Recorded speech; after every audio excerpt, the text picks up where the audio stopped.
رو پڑی زینب پھر پڑھے نبی کے روزے پہ صغرا سے جب ملی نظریں نبی کے روزے پہ صغرا سے جب ملی نظریں زبان سے کچھ نہ کہا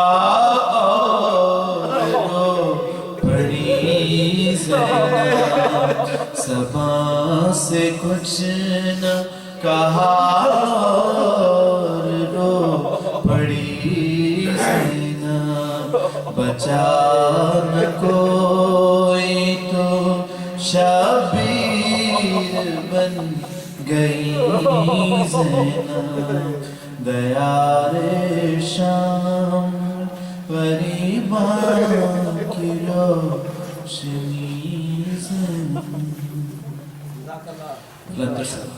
اللہم صلی علی محمد و آل محمد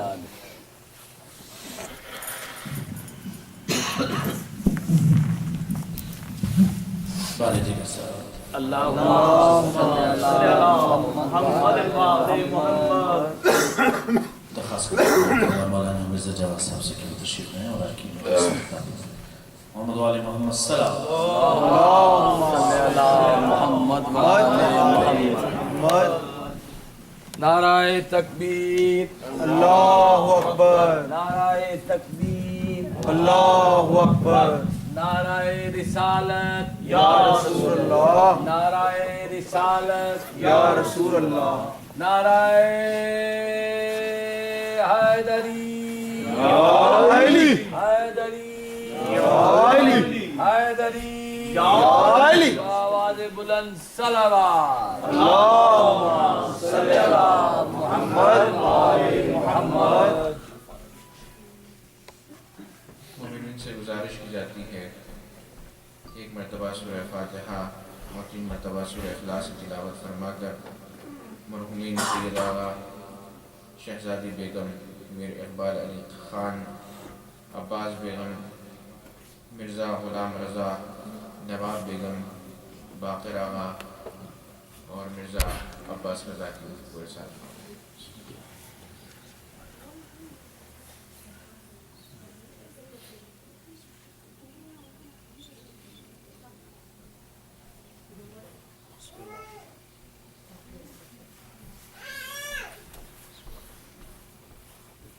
لا حول ولا قوة إلا بالله العلي العظيم بسم الله الرحمن الرحيم الحمد لله رب العالمين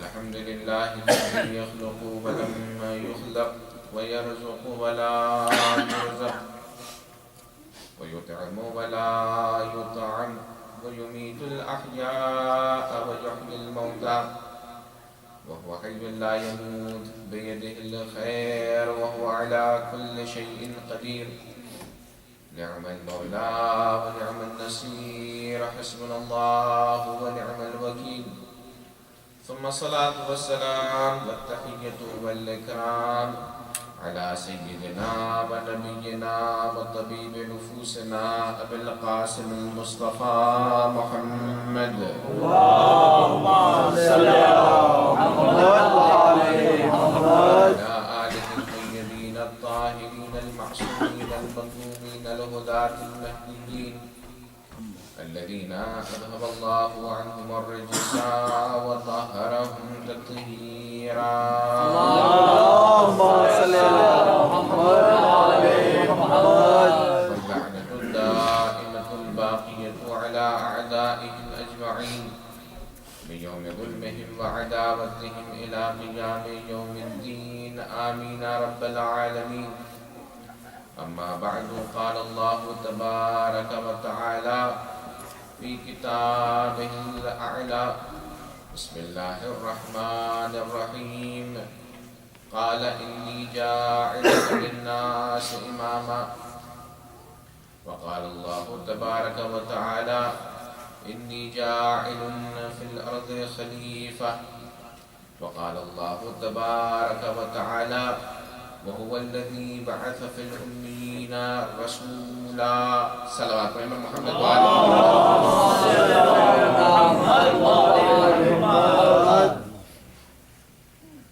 سید الساجدین زین العابدین امام سجاد علیہ السلام کی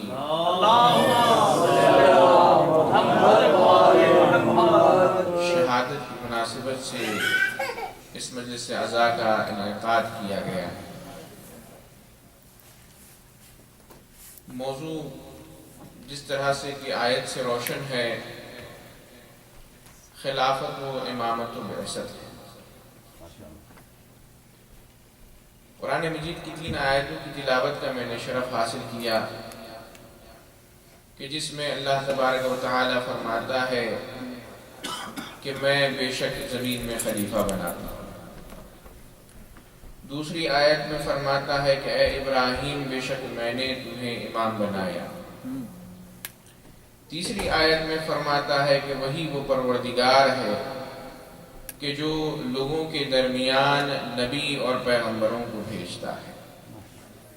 ان تینوں آیتوں سے اس بات کا اندازہ ہوتا ہے کہ خداوند عالم نے کہا کہ اگر رسول کوئی رسالت کا اعلان کرتا ہے، نبی کوئی نبوت کا اعلان کرتا ہے، کوئی امام ہونے کا اعلان کرتا ہے، تو یہ سب کے سب یہ اعلانات اپنی طرف سے نہیں کر سکتے اس وقت تک کہ جب تک کہ میں ان کو نبی، رسول یا امام نہ بنا لوں.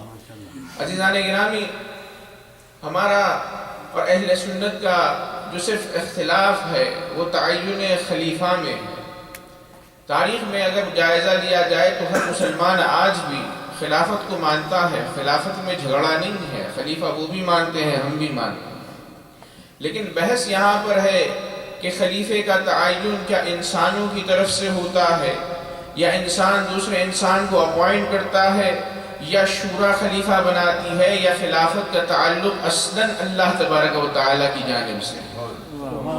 ہماری بحث اور گفتگو یہیں پر ہے، ہمارا اختلاف یہیں پر ہے.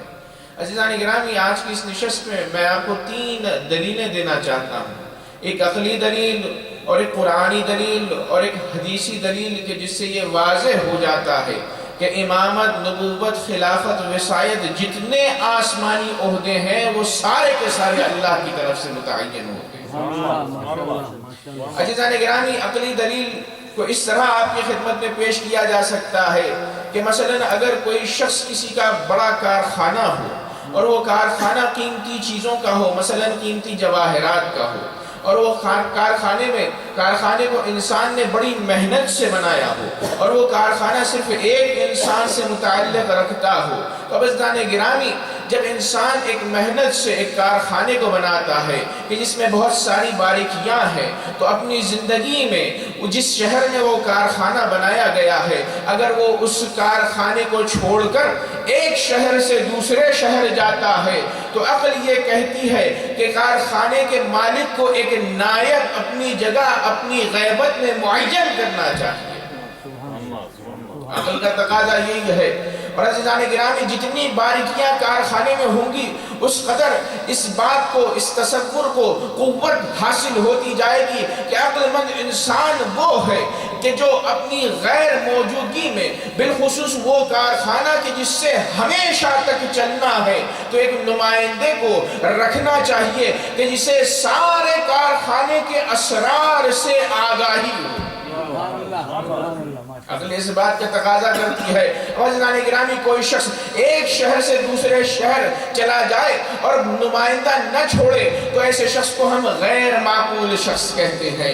عزیزان گرامی دین اسلام ایک کارخانہ الہی ہے کہ جسے اللہ تعالیٰ نے آدم سے شروع کیا اور محمد مصطفیٰ صلی اللہ علیہ وآلہ وسلم تک تمام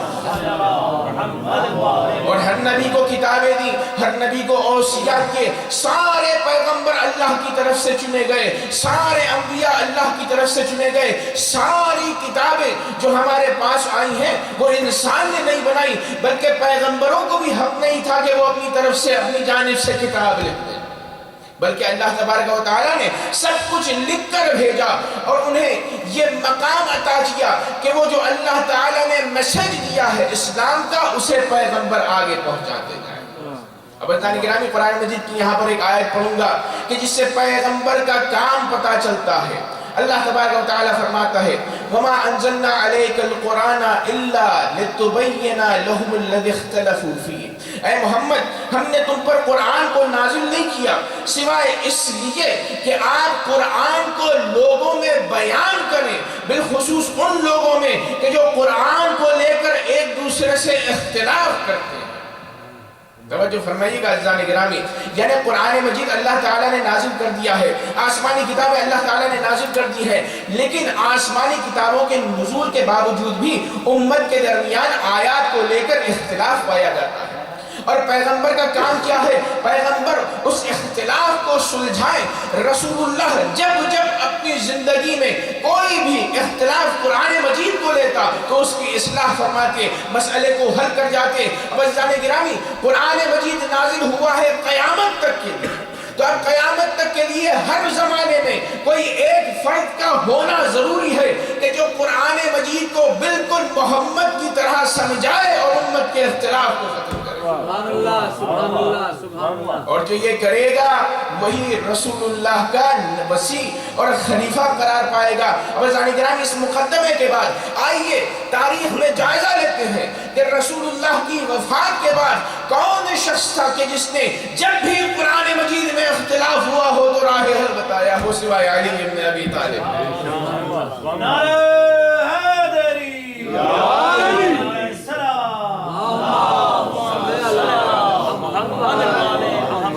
تو اس آیت کی روشنی میں خلافت اس کی ہوئی کہ جو امت کے مشکلات کو حل کرے، لیکن اگر کوئی شخص ایک مقام پر بھی کسی ایک اختلاف کو حل نہ کر سکتا ہو تو پھر وہ خلیفہ نہیں رہ جاتا۔ برادران گرامی بہت سارے اختلافات مولا علی نے حل کیے ہیں۔ لکھنے والے یہ لکھتے ہیں کہ پہلے یا دوسرے خلیفہ کے دور میں ایک عورت، دو عورتیں آئیں اور آنے کے بعد خلیفہ وقت کے سامنے اس مسئلے کو رکھا۔ دونوں نے کہا یہ ایک بچہ ہے، ایک یہ کہتی ہے کہ یہ میرا فرزند ہے، دوسری عورت کہتی ہے کہ یہ میرا فرزند ہے۔ اب خلیفہ وقت تو بن نہیں پڑا، امت کا ایک اختلاف ہے نا، تو رسول اللہ ہوتے تو حل کر جاتے۔ رسول کے مقام پر جو غاصب شخص بیٹھا ہوا ہے اسے پتا نہیں کہ کیسے مسئلے کو حل کرے۔ انہوں نے حل کر کیا کہا؟ اگر تو یہ کہتی ہے کہ یہ تیرا بچہ ہے تو یہ کچھ دن تیرے پاس رہے گا، اگر تو یہ کہتی ہے کہ یہ تیرا بچہ ہے تو کچھ دن یہ بچہ تیرے پاس رہے گا۔ اس نے کہا نہیں مجھے یہ فیصلہ منظور نہیں ہے، تو علی بن ابی طالب نے کہا آؤ میں ایک ایسا فیصلہ دیتا ہوں کہ ایک مار اور دو ٹکڑے ہو جائے اور معاملہ سارے کا سارا واضح ہو جائے۔ علی بن ابی طالب نے کیا فیصلہ سنایا؟ فرماتے ہیں علی بن ابی طالب اس دونوں عورتوں سے کہا طے کر لو میرا فیصلہ قبول رہے گا؟ انہوں نے کہا ہاں قبول رہے گا۔ تو ایک مرتبہ علی بن ابی طالب نے کہا علی کا فیصلہ یہ ہے کہ ایک تلوار لائی جائے، اس بچے کے دو حصے کیے جائیں، ایک حصہ اس ماں کو دے دیا جائے، دوسرا حصہ دوسری ماں کو دے دیا جائے۔ ایک مرتبہ عزیزان گرامی وہ عورت کی جو حقیقی ماں تھی اس نے کہا اے حیدر کرار مجھے یہ فیصلہ منظور نہیں ہے، میرا بچہ اس عورت کے پاس رہے، مجھے کوئی مسئلہ نہیں ہے، کوئی مشکل نہیں ہے۔ عزیزان گرامی جیسے ہی یہ فیصلہ یہ بات اس نے سنائی تو مولا علی نے کہا وہ ماں کہ جو قربانی دینا چاہتی ہے، بچے کی حیات چاہتی ہے، وہی اس بچے کی حقیقی ماں ہے۔ ایک صلوات پڑھیں بر محمد و آل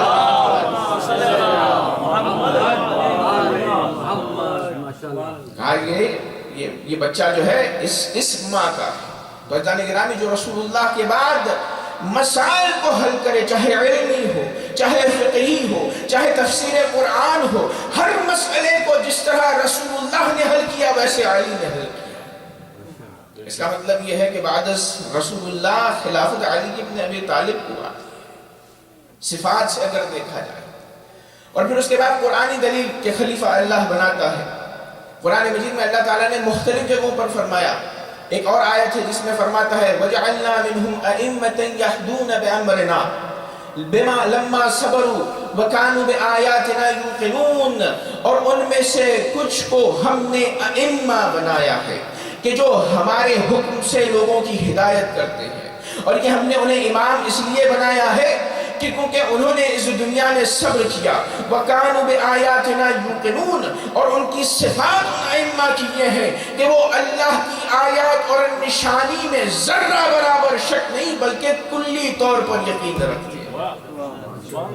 اب عزیزان گرامی اس آیت کے بارے میں ملتا ہے کہ یہ آیت کس کی شان میں نازل ہوئی ہے؟ یہ آیت اشارہ کر رہی ہے جناب موسیٰ کے خلفاء کی طرف کہ اللہ تعالیٰ نے فرمایا کہ ان کی قوم سے ہم نے خلفاء کو بنایا، ان کے صبر کی وجہ سے وہ خلیفہ بنے، امام بنے تاکہ ہمارے حکم سے لوگوں کی ہدایت کریں۔ عزیزان گرامی یہ وہ آیت ہے کہ جس سے سارے فقہاء نے، سارے ائمہ نے یہ استدلال کیا ہے کہ جس طرح جناب موسیٰ کے اوصیاء کا انتخاب اللہ تعالیٰ نے خود فرمایا ہے، اسی طرح محمد مصطفیٰ کے اوصیاء کا انتخاب خود اللہ تعالیٰ نے کیا۔ یہی وجہ ہے کہ حضور محمد مصطفیٰ صلی اللہ علیہ وآلہ وسلم نے فرمایا کہ اے علی مجھ کو آپ سے وہی نسبت ہے کہ جو ہارون کو موسیٰ سے تھی، الا انہ لا نبی بعدی، مگر یہ کہ میرے بعد کوئی نبی نہیں ہوگا، وَلَوْ كَانَ لَكُنْتَهُ اگر کوئی نبی میرے بعد ہوتا تو اے علی آپ ہوتے۔ حضور نے یہ ارشاد فرمایا۔ عزیزان گرامی رسول اللہ کی اور جناب موسیٰ کی زندگی میں بہت ساری چیزیں مشترک ہیں۔ تاریخ میں ملتا ہے کہ جناب موسیٰ کے دور میں فرعون جیسے افراد تھے، اللہ تعالیٰ کے رسول جب رسول اسلام اس زمین پر تشریف لائے تو کفار مکہ جیسے لوگ رسول اللہ کو ملے، اللہ تبارک و تعالیٰ نے جناب موسیٰ کے اوپر توریت کو نازل کیا، جناب رسول اسلام پر قرآن مجید کو نازل کیا، پھر اس کے بعد اللہ تعالیٰ نے موسیٰ کو ہارون کا بھائی بنایا اور اس طرف رسول اللہ کو علی ابن ابی طالب کا بھائی بنایا۔ اللہ تعالیٰ نے جناب موسیٰ و ہارون کو ایک کو نبی اور دوسرے کو خلیفہ بنایا، تو جناب رسول اللہ کو جو کہ دو ایک دوسرے کے بھائی ہیں محمد و علی، ایک کو رسول اور ایک کو مسیح بنایا۔ اور اسی طریقے سے نقطہ اشتراک جو آگے بڑھتا ہے، ملتی جلتی جو چیزیں ملتی ہیں، فقہاء لکھتے ہیں، تاریخ میں لکھا گیا ہے کہ جناب موسیٰ اور ہارون کے لیے یہ جائز تھا کہ جنابت کے عالم میں وہ مسجد میں تشریف لائیں، اسی طریقے سے رسول اسلام اور علی ابن ابی طالب کے لیے یہ جائز تھا کہ جنابت کے عالم میں مسجد میں تشریف لے کر آئیں، کہ جس سے یہ پتہ چلتا ہے کہ یہ طہارت کی عظیم منزل پر فائز ہے۔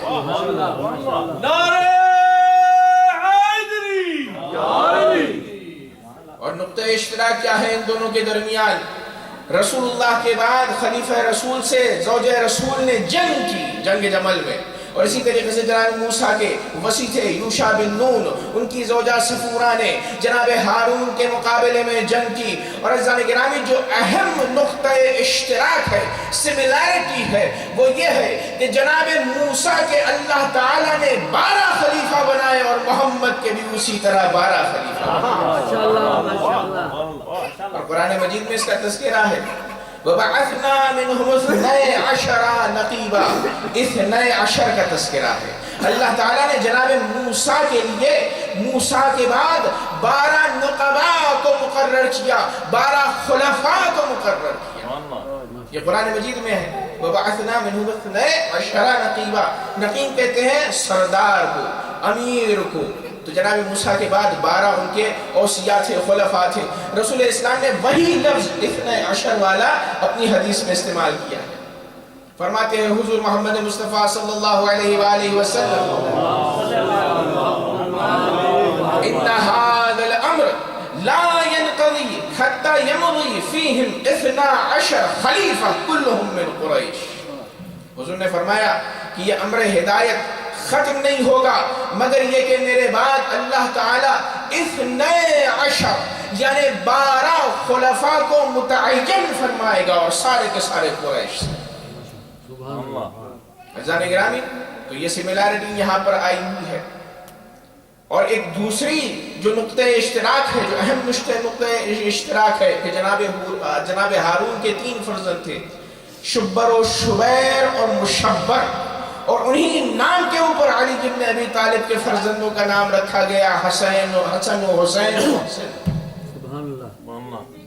ساری یہ نقطہ اشتراک ہے. کس لیے؟ اس لیے کہ یہ بتلایا جائے.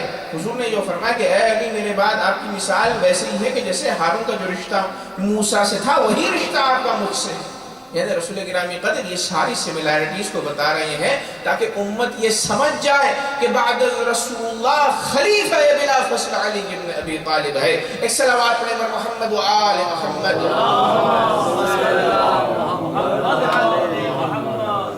عزیزان گرامی عقلی دلیل کے بعد یہ قرآنی دلیل ہوئی کہ اللہ ائمہ بناتا ہے. جس طرح جناب موسیٰ کے بعد اس نے ائمہ بنائے، رسول گرامی قدر کے بعد بھی 12 ائمہ. یہ قرآنی دلیل.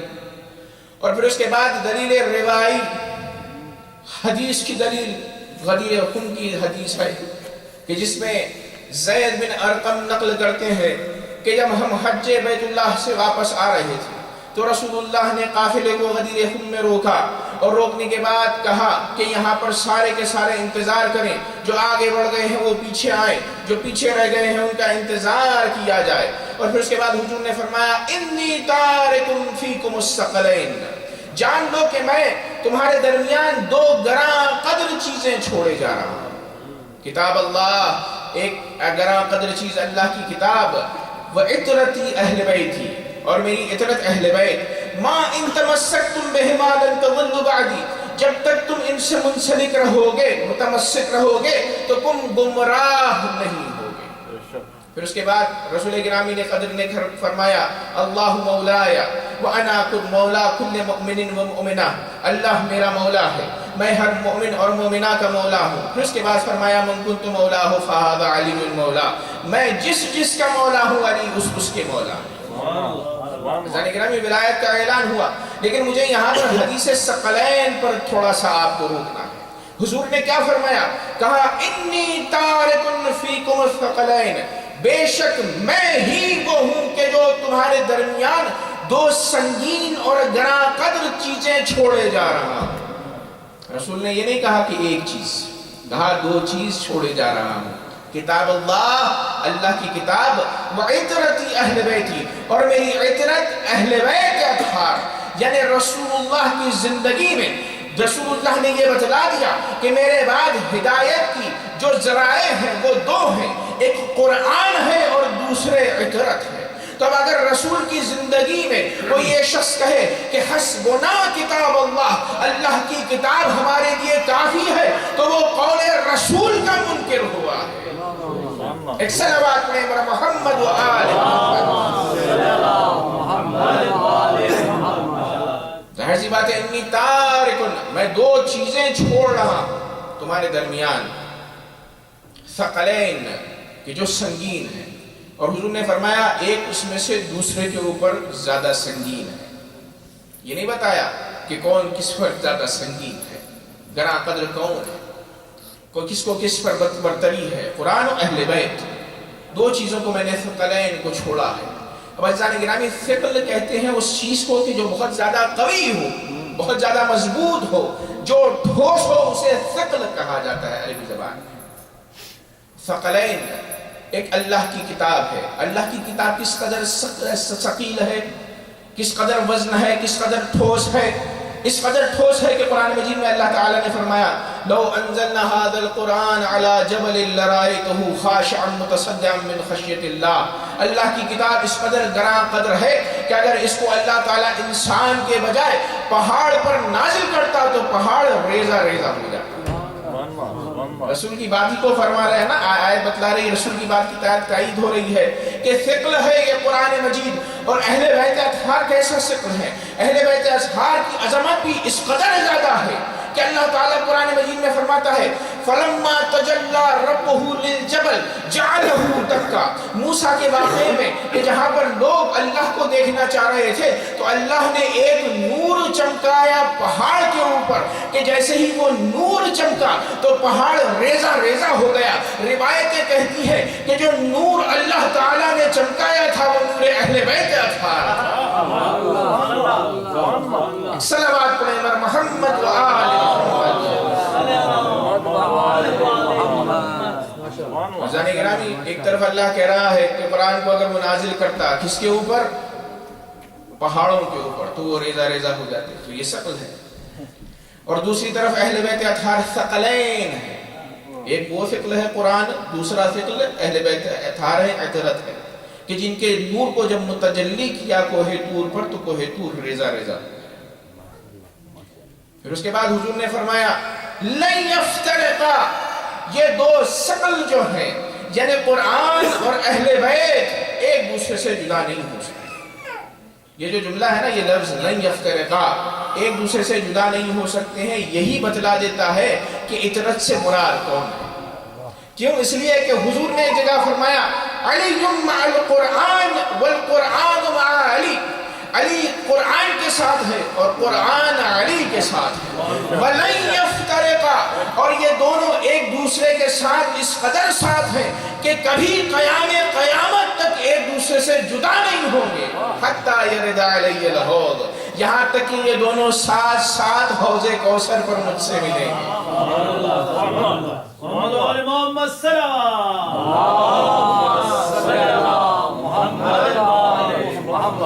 رسول کی اس حدیث سے واضح ہو جاتا ہے کہ حدیث ثقلین میں عطرت سے مراد کوئی اور نہیں بلکہ علی اور آل علی جن ابی طالب علیہ السلام ہے. صلوات پڑھیں پر محمد و آل محمد. اسی لیے قرآن میں اور اہل بیت اطہار میں بہت زیادہ مماثلت ہے. قرآن سمجھاتا ہے اہل بیت کو، اہل بیت سمجھاتے ہیں قرآن مجید.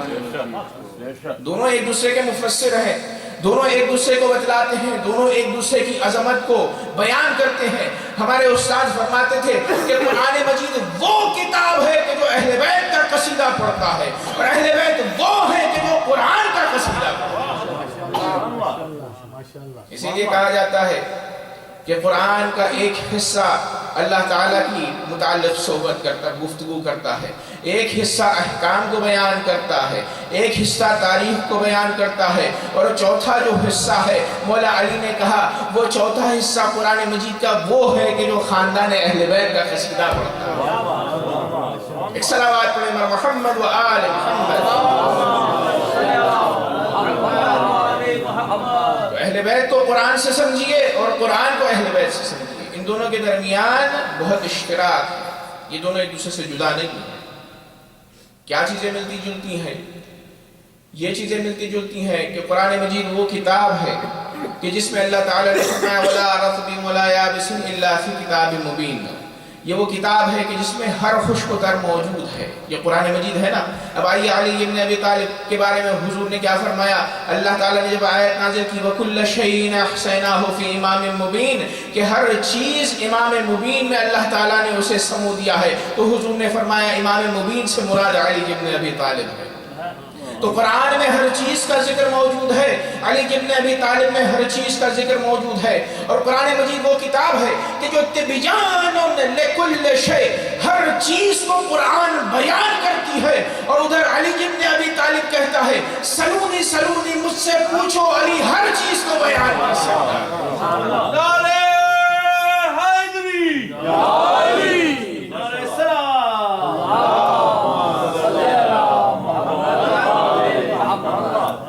قرآن مجید وہ کتاب ہے کہ جس میں کسی قسم کی شبہ نہیں ہے، جس میں کسی قسم کی برائی نہیں ہے، جس میں کسی قسم کا نقص نہیں ہے.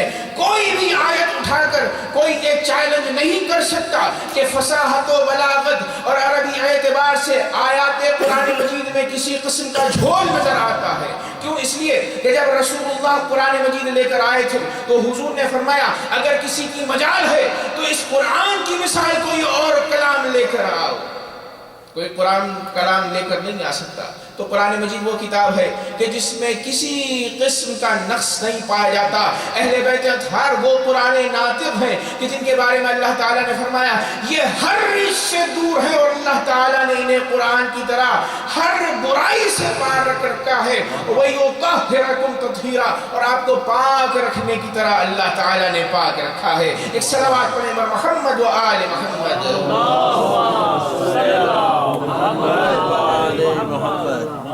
قرآن مجید پاک ہے اور اہل بیت اطہار علیہ السلام یطہرکم تطہیرا کی منزل ہے. وزدان گرامی، حضور نے حدیث کے ذریعے فرمایا بتلایا اور صفات بیان کی ائمہ کی کہ دیکھو میرے بعد کون خلیفہ ہوں گے اور کون کون امام ہوں گے، 12 کا تذکرہ امام نے کیا ہے۔ اور عزیزان گرامی، رسول گرامی قدر کی وہ جو حدیث ہے کہ یہ ہدایت کا سلسلہ ختم نہیں ہوگا جب تک کہ 12 خلیفہ نہ آئے، یہ بخاری میں موجود ہے یہ روایت، یہ مسلم میں موجود ہے، اور بڑے بڑے اسکالرز